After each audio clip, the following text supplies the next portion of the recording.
Bom, gente, eu quero compartilhar com vocês aqui presentes, vocês aí de casa. Uma das funções da igreja, ela exerce muitas funções, é verdade. Mas uma das funções da igreja é buscar instruir as pessoas a estabelecer um relacionamento sadio para com Deus. E como é que nós fazemos isso e a partir de que isso acontece? Instruindo essas pessoas através da palavra de Deus, para que elas consigam entender e ir amadurecendo. O relacionamento de Deus ou com Deus, ele é crescente. O relacionamento com Deus é aquele relacionamento que ele vai evoluindo gradativamente. E quanto mais entendimento nós venhamos ter de como as coisas funcionam para ele, mais fácil fica a nossa vida e as nossas decisões. A maioria dos problemas que temos no relacionamento divino, aliás, em todos os relacionamentos, seja ele interpessoal, é o conflito de interesses. É quando aquilo que interessa a outra parte não me é tão interessante, não me é tão conveniente. Quando alguma coisa é altamente conveniente para minha esposa, mas também me traz um nível de conveniência, de satisfação, de retorno, é fácil associar e encaixar os dentes dessa engrenagem.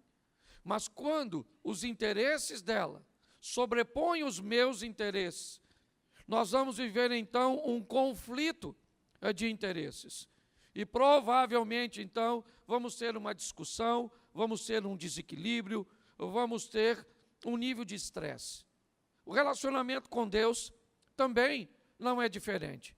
Todas as vezes que o que Deus orienta, ou todas as vezes que eu tenho que fazer algo que vai levar interesse ou vantagens para Deus e não para mim, eu também começo a ter problema de praticar esse tipo de procedimento, seja ele no âmbito financeiro, seja ele no âmbito emocional, onde for. Se eu sentir que vou levar a algum nível de prejuízo, automaticamente eu vou me fechar para essa possibilidade. E aí nós vamos acabar obtendo problemas no nosso relacionamento. Muitas pessoas convivem em seu relacionamento com Deus e enfrentam muita diversidade durante longos tempos, caminhando ao lado do Senhor e não alcançando resultados. E muitas vezes, quando nós vamos olhar para isso, o que nós descobrimos é que essas pessoas sequer foram capazes de descobrir o que Deus ama. E se descobriram o que Deus ama, muitas vezes não conseguiram amar. Eu digo aqui que amar a Deus é fácil, o difícil é amar aquilo que Ele ama. Esse é o grande desafio nosso. Então eu quero falar um pouco com vocês nesse dia que estamos aí, 13h30 de oração, e o tema da minha mensagem é Venha o Teu Reino. Eu quero mostrar a você que a proposta bíblica, antes de ir para o céu, é trazer o céu para a terra. Antes de chegarmos lá, é trazer lá para cá. É adoçarmos os lábios das pessoas com um estilo de vida, com uma proposta divina que vai trazer para mim e para você bem-estar, satisfação e muitas vezes, é verdade, conflitos. E como é que nós vamos adquirir essa intimidade? Através da oração. Pois Deus tem muitas maneiras de falar conosco. Muitas maneiras ou por muitos meios, Deus pode falar conosco. Ele pode falar conosco por sonhos, Ele pode falar conosco por mensagens, por pregações, Ele pode falar conosco por canções, Ele pode falar conosco pela memória, pelas lembranças que temos. Ele pode falar conosco por textos. Então, a maneira que Deus pode falar conosco, ela é muito variada. Mas nós, basicamente, só temos uma maneira de falar com Deus. E que maneira é essa? A oração. É apenas através da oração que nós vamos falar com Deus. E podemos orar de duas formas. Nós podemos orar com as nossas palavras e podemos orar com os nossos pensamentos. Se palavras fosse o único meio de alguém se relacionar com Deus, como ficaria a vida espiritual de um mudo, que não tem como emitir, certo? Uma palavra. Então, nós também, muitas vezes, estamos em ambientes cujos quais entramos em oração e não pronunciamos nenhuma palavra. O texto diz que quando Ana está orando em Siló, o sacerdote olha para ela. Seu lábio se movia, mas palavra nenhuma saía de sua boca. Naquele momento, a mente de Ana estava falando com Deus, estava apresentando a Deus as suas causas. Então, se é através da oração, é muito importante nós entendermos, e eu preciso gastar um tempo mostrando isso para a igreja, porque me parece que tem muita gente que acaba achando Deus não está me ouvindo, eu estou fazendo alguma coisa de errado, porque é que eu não obtenho os resultados que eu quero através da oração, aplicando textos isoladamente em sua vida de oração. E quando isso começa a acontecer, inevitavelmente nós somos seres humanos. Nós vamos começar a questionar se nada acontecer. Nós vamos começar a duvidar, mesmo apesar de tudo aquilo que temos vivido até hoje, na presença de Deus, basta as coisas ficarem por um tempo maior, um pouco difíceis, que nós já começamos a questionar, nós que temos experiências. Imaginem quem não tem. Então, quando olhamos para isso, eu quero mostrar a vocês alguns tipos de oração. A primeira oração é aquela que nós fazemos por ações de graça, e ela está no Salmo 92. Quando nós olhamos, vai colocar aqui, Salmo 92. Como é bom render graças ao Senhor e cantar louvores ao teu nome, ó Altíssimo. Anunciar de manhã o teu amor leal e de noite a tua fidelidade. Só 5 versículos. Ao som da lira de 10 cordas e da citara e da melodia de harpa. Tu me alegras, Senhor, com os teus feitos. As obras de tuas mãos levam-me a cantar de alegria. Como são grandes as tuas obras, Senhor. Como são profundos os teus propósitos. Preste atenção, isso é uma oração. O indivíduo que está fazendo isso, o que ele está fazendo? Ele está rendendo graças. Ele está agradecendo a Deus por tudo aquilo que Deus tem feito.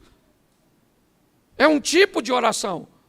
Muitas vezes imaginamos que todos que estão na igreja estão aqui apenas para pedir ou para interceder, e eu já vou falar dessas orações. Mas quantos hoje, neste lugar, estão aqui rendendo graças a Deus por tudo aquilo que tem feito? Hoje você não tem nenhuma necessidade para pedir, hoje você não tem ninguém para interceder, e você está aqui só em ação de graças. Levante a mão, por favor. Aí tem um grupinho, louvado seja Deus.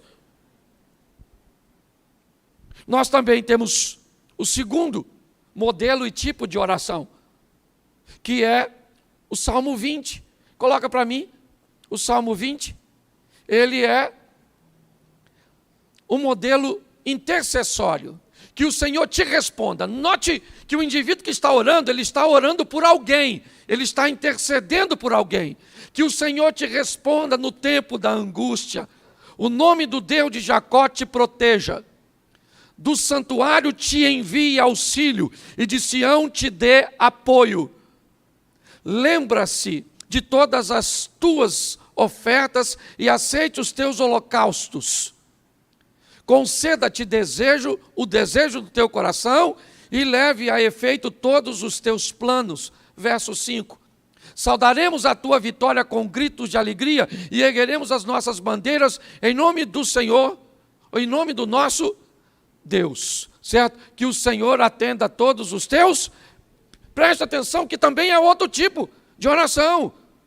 É aquele indivíduo que vem para a igreja para pedir por alguém que não pôde vir, por uma situação daquele que não pode estar presente, para que Deus venha agir lá no leito de hospital, lá na porta do boteco, lá nos braços, certo, de uma adúltera, para que Deus entre com providência. É aquela oração que nós fazemos para interceder por alguém, não tem a ver conosco. Esse também é um tipo de oração. Só para entender, tem alguém aqui hoje que veio a este culto porque alguém seu precisa de um milagre e você veio para um ambiente de intercessão? Levante a mão. Aí, nós temos outro grupo. Dá para ver que no meio ele é bem eclético. Nós temos também a oração de confissão. Salmo 32, eu peguei só 5 versículos de cada salmo. Mas para entendermos isso, como é feliz quem tem suas transgressões perdoadas e seus pecados apagados. Como é feliz aquele a quem o Senhor não atribui culpa e em quem não há hipocrisia. Enquanto eu mantinha escondidos os meus pecados, o meu corpo definhava de tanto gemer. Pois dia e noite a tua mão pesava sobre mim, minhas forças foram se esgotando como em tempo de seca. Verso 5. Então reconheci diante de ti o meu pecado e não me encobri as minhas culpas. Eu disse, confessarei as minhas transgressões ao Senhor e tu perdoaste a culpa do meu pecado. Preste atenção, que esse é o terceiro modelo. Que modelo é esse, pastor? O modelo de confissão. É aquela oração que eu venho me derramar diante de Deus e venho dizer para Ele quem eu sou de verdade, e muitas vezes vocês não sabem o que existe no meu íntimo, o que existe no seu íntimo, e nós vamos nos apresentar a Deus, às vezes, né, com ações de graças, para agradecer. Muito obrigado a Deus por tudo aquilo que o Senhor tem feito. Às vezes nós vamos interceder, Senhor, entra com providência, lá com Isaías, como eu acabei de pedir a vocês, que orassem pelo rapaz. Às vezes com uma oração de confissão, onde você não olha para ninguém, porque eu tenho aprendido uma coisa, gente, na presença de Deus, não dá tempo de olhar para os outros. Quando você vê alguém olhando o defeito do outro, sabe que ele está na presença de qualquer um, menos de Deus. Porque quando Isaías entra na presença de Deus, sabe o que ele diz? Ai de mim, que sou um homem de lábios impuros e habito no meio de um povo de impuros lábios. Quando você conversar com alguém que fala mal dos outros, pode ter certeza que o diabo está por perto. Quando você estiver perto de alguém que reconhece o defeito de alguém, mas está ali buscando levar a pessoa para o caminho, pode saber que o anjo do Senhor está pertinho, buscando ajudar. Então nós estamos aqui diante de uma oração de confissão, onde o indivíduo fala de quem ele é, que fala que confessou suas culpas. Eu separei 5 aqui, Salmo 113. Essa é aquela oração de adoração. Louvem, ó servos do Senhor, louvem o nome do Senhor. Seja bendito o nome do Senhor desde agora e para sempre. Do nascente ao poente, seja louvado o nome do Senhor. Verso 4, o Senhor está exaltado acima de todas as nações, acima dos céus está a sua glória. Verso 5, quem é como o Senhor, o nosso Deus, que reina em seu trono nas alturas? Preste atenção, que isso é uma oração de quê? De adoração. E é aquele dia que nós vamos adorar pelo que Ele é, não é porque Ele nos deu. Porque se Ele nos dá, Ele é Deus. Se Ele não dá, Ele é Deus. Se Ele fizer, Ele é Deus. Se não fizer, Ele é Deus. Se eu entendo, Ele é Deus. Se eu não entendo, Ele é Deus. Se está vivo, Ele é Deus. Se morreu, Ele é Deus. E aquela coisa, eu vou adorar e pronto. Isso também faz parte da nossa oração. E nós temos a mais comum, Salmo 54. Que não tem nada de errado, mas é a turma do pedir. Certo? Salva, meu Deus, pelo teu nome. Defende-me pelo teu poder. Sei que a maioria está nesse. Esse aí sou eu, pastor. Ouve a minha oração, ó Deus, e escuta as minhas palavras. Estrangeiros me atacam. Homens cruéis querem matar-me, homens que não se importam com Deus. Certamente, Deus é o meu auxílio, o Senhor que me sustém. Recai o mal sobre os meus inimigos, extermina-os por tua fidelidade.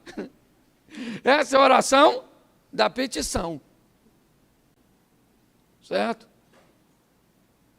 É a turma que veio pedir. Não vou perguntar quantos são, porque sou pastor e aprendi uma coisa.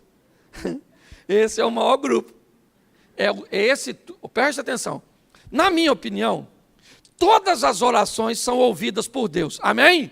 Porque Ele é onisciente. Antes de nós falarmos, Ele já sabe. Certo? E para mim, todas as orações são respondidas por Deus. Todas. Pastor, não concordo. Tem umas que Ele não responde. Por que não é resposta? Te ensinaram que Deus é uma vaquinha de presépio. E que você, Senhor.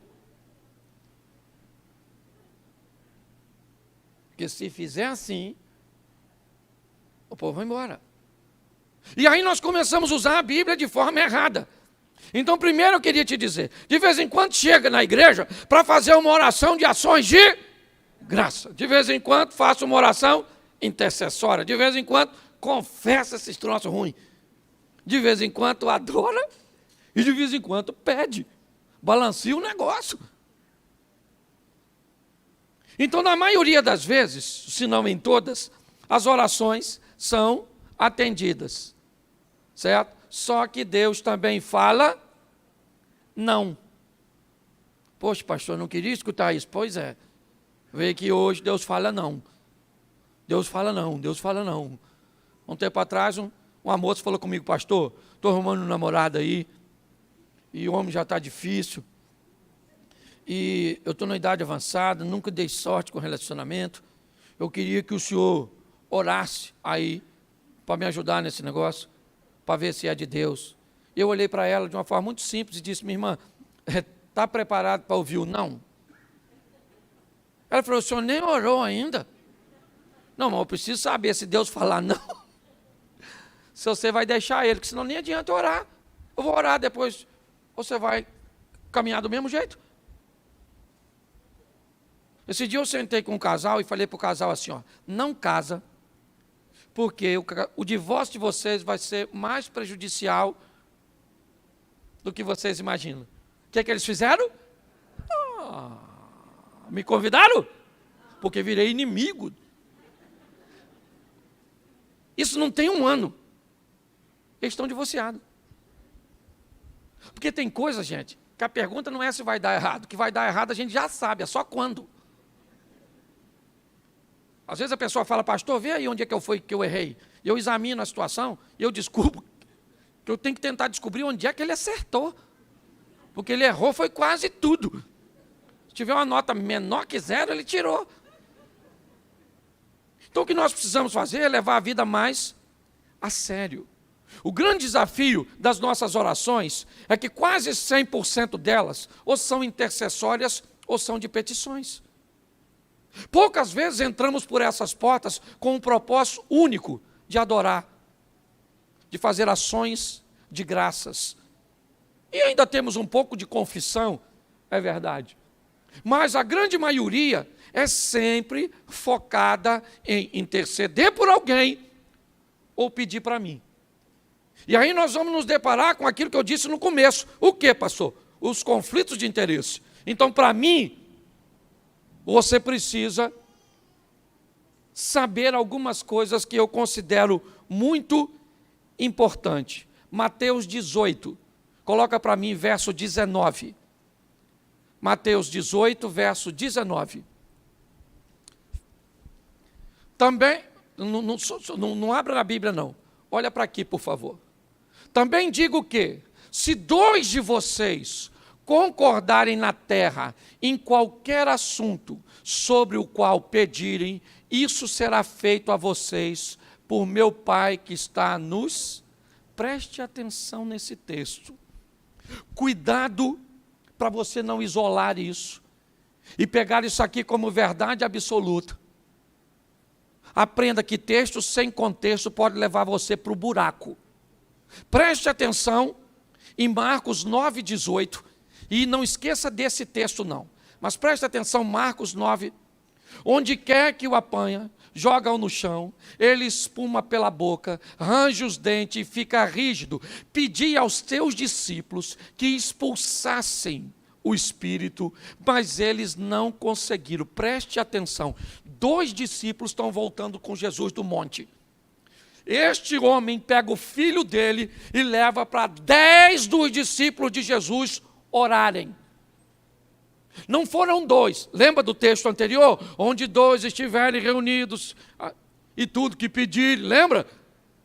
Só que o texto diz que tem 10 camaradas orando para o demônio sair deste garoto. E o pai do menino diz: eu trouxe para o senhor não estava, eu apresentei seus 10 discípulos, eles oraram pelo menino e o demônio não. Presta atenção, tinha mais de 2. E aí Jesus explica algo que os discípulos não tinham ainda sensibilidade para entender. Muito mais do que poder de oratória, nós precisamos ter a sensibilidade para fazer a leitura espiritual do momento. Não é volume de voz, gente. Vamos gritar que o demônio sai. Vamos gritar que a bênção acontece. Aliás, eu nunca vi, vou dizer nunca, raras vezes, alguém gritando em oração na Bíblia. Pelo menos o texto nos dá a entender que não precisava. Sai. Entendeu? Às vezes é só questão de autoridade. Quantas vezes a senhora, às vezes, grita com o seu filho para tomar banho durante o dia? Vai tomar banho, garoto! Vai tomar banho! E o menino não vai. Aí quem é que chega de noite? O pai diz: garoto, vai tomar banho agora. Ele nem gritou. Certo? Pelo menos os homens de antigamente. Os homens de hoje, o filho fala: vai tomar banho, senhor. Né? Mas a turma mais velha sabe que o negócio é diferente. Então preste atenção. Eu preciso que vocês entendam. Eu já cansei de ver gente, reúne o povo e diz assim: vamos orar, porque o que nós pedimos agora aqui, onde 2 ou mais estiverem reunidos, vai devagar, santo varão. Fale com o Eterno primeiro. Senhor, é isso mesmo? Não é? Como é que funcionam as coisas? Que senão você começa a ter o procedimento errado e pedir aquilo que nunca vai acontecer. Nós temos que ter maturidade para entendermos isso. Posso ouvir um amém? Porque Tiago capítulo 4, verso 3 diz, Tiago 4, 3, quando pedem, não recebem, pois pedem por motivos para gastarem seus... Presta atenção. Esse texto diz que pessoas pedem, mas a motivação, ela é errada. E Deus é um Deus que sonda o coração, não o que você está falando. O que move Deus é um coração contrito, um coração quebrantado. E que me parece esse texto aqui, ele quer dizer simplesmente o seguinte: quando você for pedir alguma coisa ou fazer alguma coisa, faça uma observação simples. Veja quanta vantagem o que você pede vai gerar para você. Veja quanta vantagem o que você pede vai gerar para o ambiente coletivo. Veja quanta vantagem o que você pede vai levar de benefício para o reino de Deus. Quando formos fazer qualquer coisa, olhe o que as outras pessoas vão ganhar com aquilo. Porque se tiver apenas a ver com a minha vantagem, com a sua vantagem, é um pedido egoísta. A probabilidade de você levar um não é muito grande. Se você observar direitinho, as pessoas que estão bilionárias criaram coisas para facilitar a vida de outras pessoas. É assim que funciona. Quando nós olhamos para esse texto, o que a Bíblia está dizendo é que tem pessoas que não alcançam, por quê? Por causa da motivação errada. E aí elas começam a não receber. E isso me parece que tem a ver com maturidade. E ninguém melhor na Bíblia para explicar isso do que Jó. Capítulo 2, verso 10 de Jó, é um dos textos mais expressivos da Bíblia, com certeza. Capítulo 2, verso 10, isso, obrigado. E ele respondeu: você fala como uma insensata. Aceitaremos o bem dado por Deus e não o mal? Preste atenção o que Jó está dizendo. Jó está falando com a esposa dele, que não consegue entender tudo aquilo. Se tinha alguém que sabia quem Jó era a mulher dele. Ô gente, um indivíduo que vive nessa terra e o diabo passa perto de Deus e Deus chama o diabo para usar um mortal como exemplo. Tem gente que acha até que Jó não existiu, que é uma alegoria. Eu imagino a mulher desse cara. Ela olha para Jó no seu sofrimento e diz: eu não estou entendendo, filho. O seu sofrimento, ele me machuca demais. É melhor você morrer, Jó. Sabe? Porque eu não posso fazer nada por você. Não acuse essa mulher, não. Ela é parceira. Os filhos morreram, a mulher está lá. Os bens materiais foram embora, a dona está lá. O cara ficou doente, a dona está lá. E quer meter um malho na dona? Conheço gente que o filho morreu, a mulher foi embora. Perdeu dinheiro, estou vazando. Ficou doente, bota no asilo. Cuidador, e vou para a pista. É isso que ela está falando. E Jó diz assim: minha querida, receberíamos o bem de Deus e não receberíamos o mal, ainda que em Deus não há mal. Deus não tenta ninguém, nem pode ser tentado, mas o Satanás recebe autorização para mexer na vida da gente. Aí eu pergunto a você, olhe bem, se essa não é uma grande lição. O que Jó está dizendo é o seguinte, para mim e para você: aprenda a viver com o sim de Deus e com o não de Deus. Só que nos ensinaram erroneamente que nós só íamos receber sim. Então preparei uns textos aqui para vocês e para mim também, que estou pregando para mim. 1 Samuel, capítulo 16, verso de número 1. 1 Samuel 16, 1. O Senhor disse a Samuel: o quê? Até quando você irá se entristecer por causa de... eu rejeitei como rei Israel. Enche um chifre com óleo e vá a Belém. Eu enviarei a Jessé, escolhi um de seus filhos para fazê-lo rei. Preste atenção.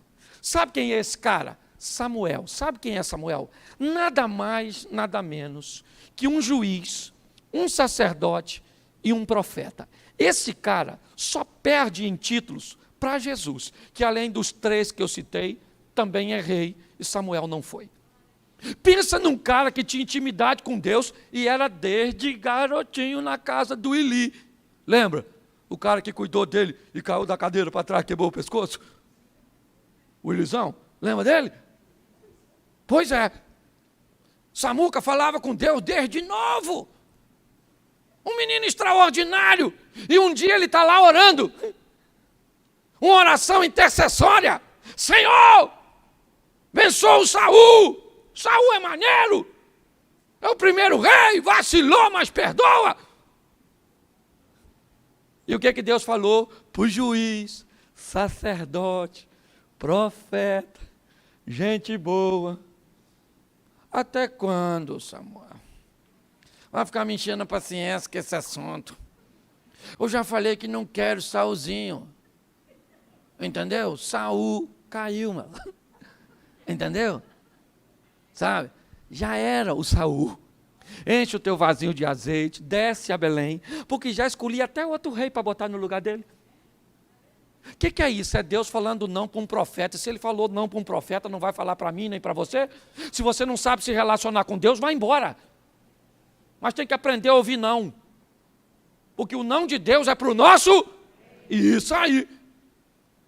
Então, Deus gostava do Samuel? Samuel estava em pecado? Fez alguma besteira? Não. Mas Deus disse não. Então, quando você for orar, veja se Deus vai falar não, não, não e não. Quer que eu desenhe? Não. Você quer mais exemplo? Separei 3. 2 Samuel, capítulo 12, verso 15 e verso 18 depois. 2 Samuel 15, verso 18. Isso.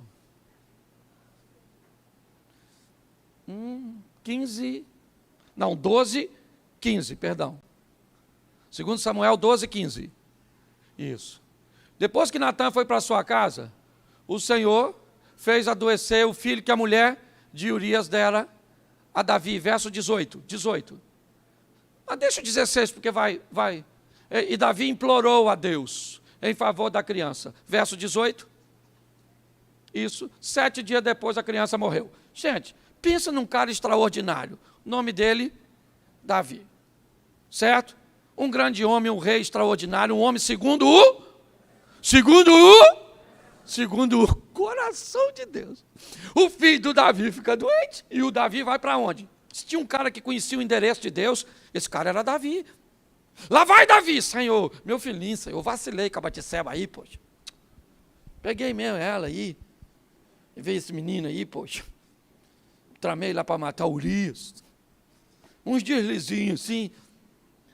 Pô, Senhor, deixa o menino vivo. Menino, Senhor, menino vivo. 7 dias, ele não come e não toma banho. 7 dias. 7 dias depois, Deus respondeu a Davi. E qual foi a resposta? Não. O menino já bateu a caçuleta. Partiu dessa para melhor. Juntou as canelas. Mas Deus não ouviu Davi? Ouviu, claro que ouviu. Só falou, não vou, acabou. Você está entendendo?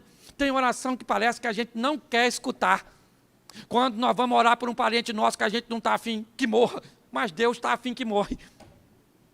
Por que o senhor está afim? Porque eu estou. Entendeu? É porque ele não fala com a gente assim, que ele tem educação. Por que vai morrer? Porque eu quero. O dono dessa jossa aqui sou eu. Porque tem gente que parece que é Deus. Ah, Senhor, eu vou aí andar na igreja, mas o cuidado com o que o senhor vai falar comigo, hein?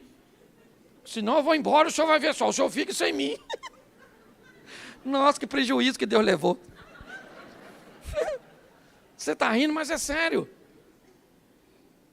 E você quer ver o absurdo dos absurdos? Mateus 26, 39.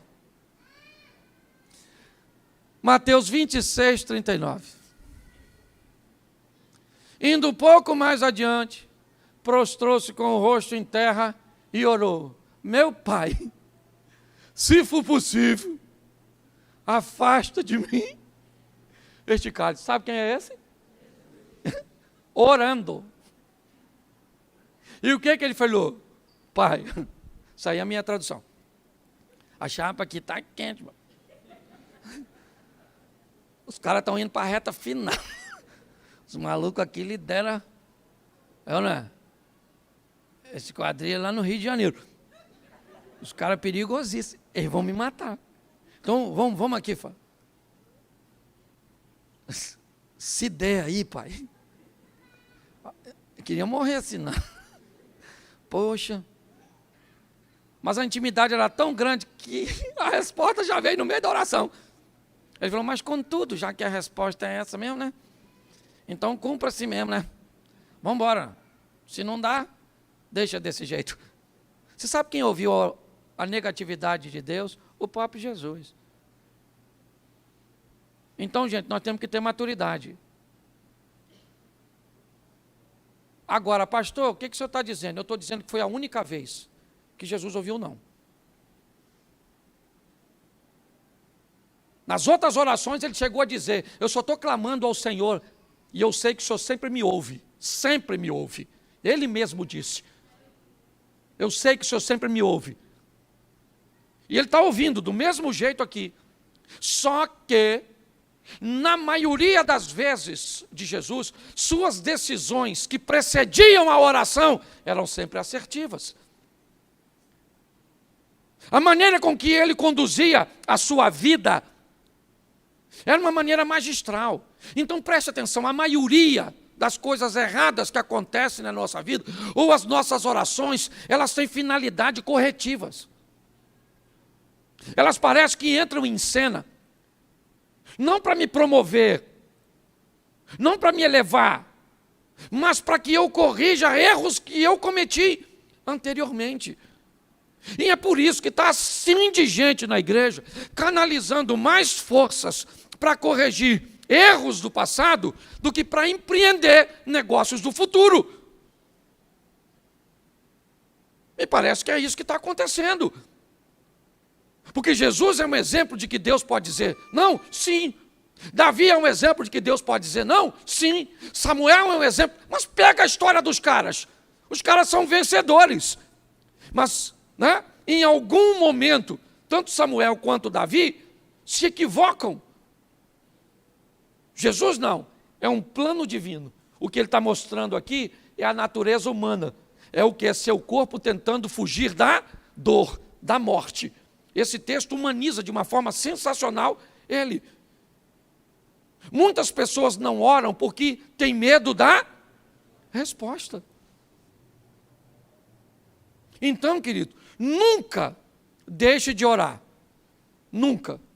1 Tessalonicenses 5, certo? Orai sem, nunca deixe de orar. Porém, nunca se esqueça de com quem você está falando.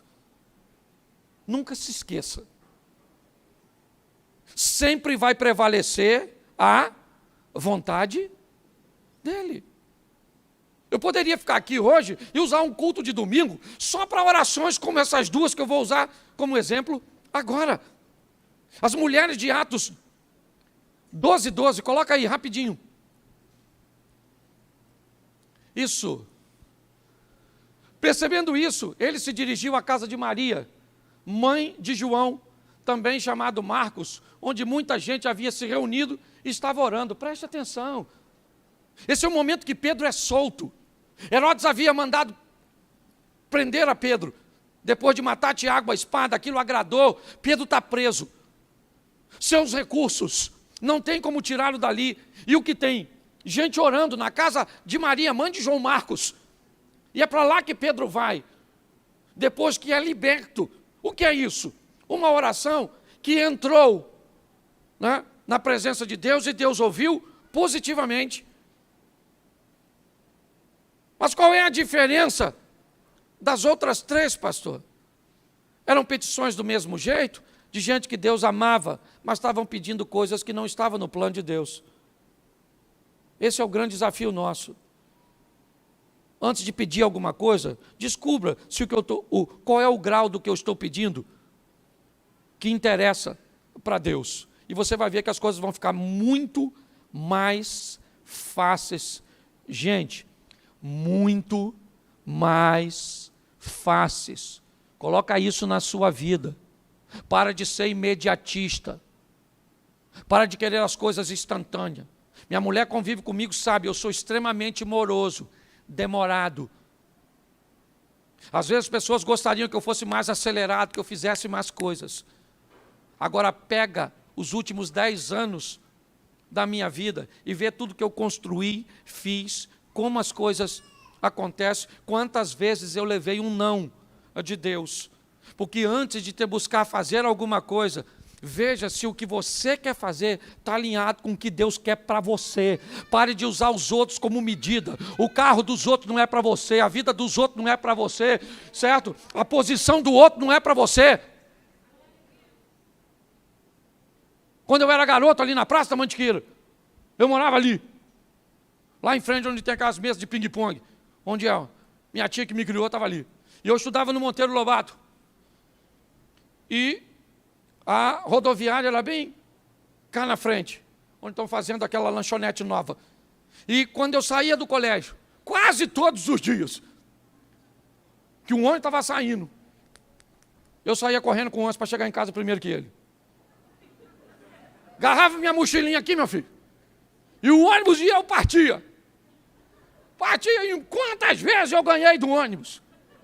Quantas vezes o ônibus ganhou de mim? E se você perguntar ao motorista, ele nem sabia que eu existo. Porque a competição estava apenas na minha cabeça. Aí a senhora compete com a mulher da sua família que emagreceu e a senhora ganhou os pesos que ela perdeu. Você já viu gente competitiva que usa os outros como medida? Para com isso. Descubra, sabe? Descubra. Eu gosto, né? Ezequias e Isaías. Uma oração no Velho Testamento. Senaqueribe cercou tudo, não tem rota de fuga. Os dois camaradas clamam a Deus: Senhor, olha aí o que está acontecendo. Deus envia recursos, os céus se abrem, a batalha ganha. Por quê? Porque Deus estava no negócio. Gaste um pouco de tempo. Sabe quem vai abrir um negócio? O que faz quando é sério? Quando alguém é sério e quer abrir um negócio, ele estuda o mercado no local onde ele quer abrir. A potencialização do produto que ele planeja vender. O preço médio que as pessoas que estão interessadas no seu produto são capazes de pagar. Porque às vezes o produto é bom, mas se for colocado no lugar errado, ele não vai ter sucesso.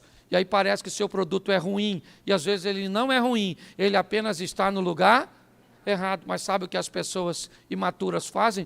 Mergulham de cabeça. E quando vai ver, quebram em lugares com coisas que poderiam prosperar. Reposicione-se, porque eu termino aqui. Ninguém melhor do que Jesus para dizer qual é a oração. O Pai Nosso não é uma oração para ser repetida. Ele é uma oração para ser implantada na vida. Repetir o Pai Nosso não é nada. O segredo do Pai Nosso é entender que não é eu vou para o teu reino, é venha o teu reino. O segredo do Pai Nosso é entender que o Pai e o pão são nossos, mas o reino e a vontade é dele. Que tem que ser santificado porque eu sou filho. Santificado seja o seu nome. Olha, Pai Nosso que estás, santificado seja o teu. Por quê? Porque eu sou filho. Sabe a santificação que diz no começo? É a tentação sendo vencida. Lá no final. Sabe qual é o problema, igreja? É que nos ensinaram apenas a ir para o céu. Pastor, o senhor acha isso pouco? Não. Eu só acho que quem aceitou apenas a proposta de ir para o céu só pegou 50% da mensagem. Esqueceu os outros 50%. Sem dúvida nenhuma, a parte mais importante é a vida eterna. Buscai primeiro o reino de Deus e a sua justiça. Mas as demais coisas vos serão. A preocupação de Deus sempre foi essa.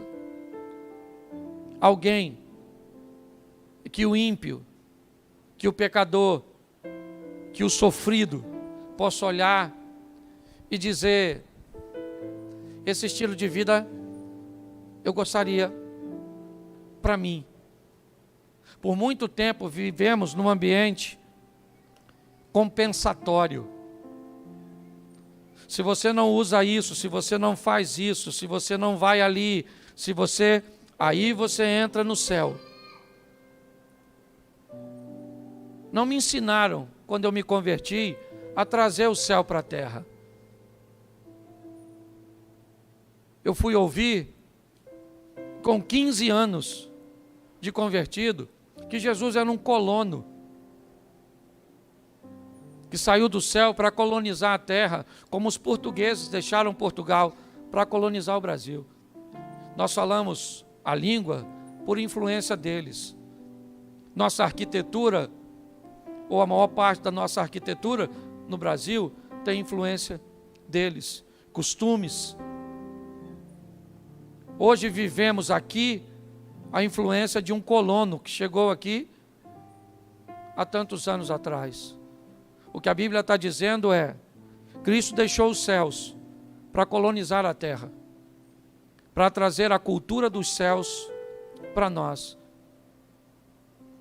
Aprenda a lidar com esse relacionamento e você vai melhorar seu casamento, você vai melhorar seus negócios, você vai melhorar sua vida com Deus. Queria que você ficasse de pé neste momento.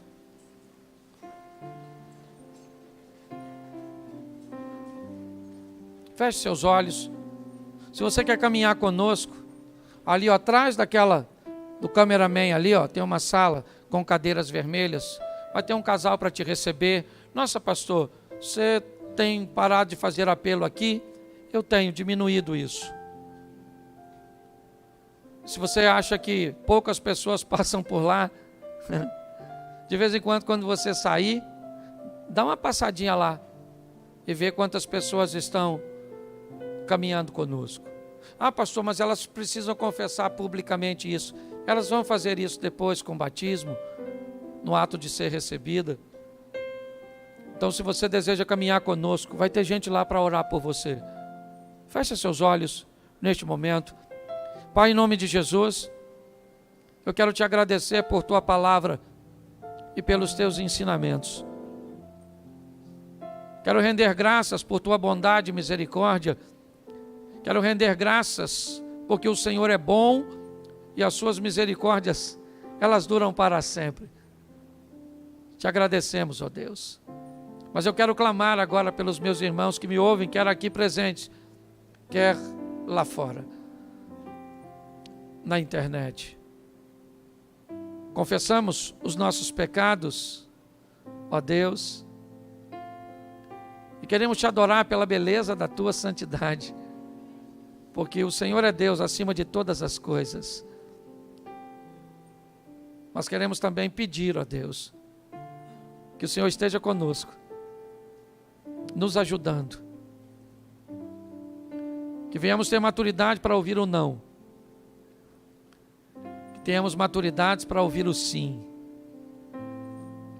e venhamos aprender a trazer os céus para a terra. Fica conosco, Senhor, que essa seja uma semana de bênção, uma semana de vitória, em nome de Jesus. Você pode dizer amém? Feche os seus olhos, de olhos fechados, que o grande amor de Deus, nosso Pai, a graça de nosso Senhor e Salvador Jesus Cristo e as doces consolações do Santo Espírito de Deus, seja para com todo o povo do Senhor, e todos digam, a igreja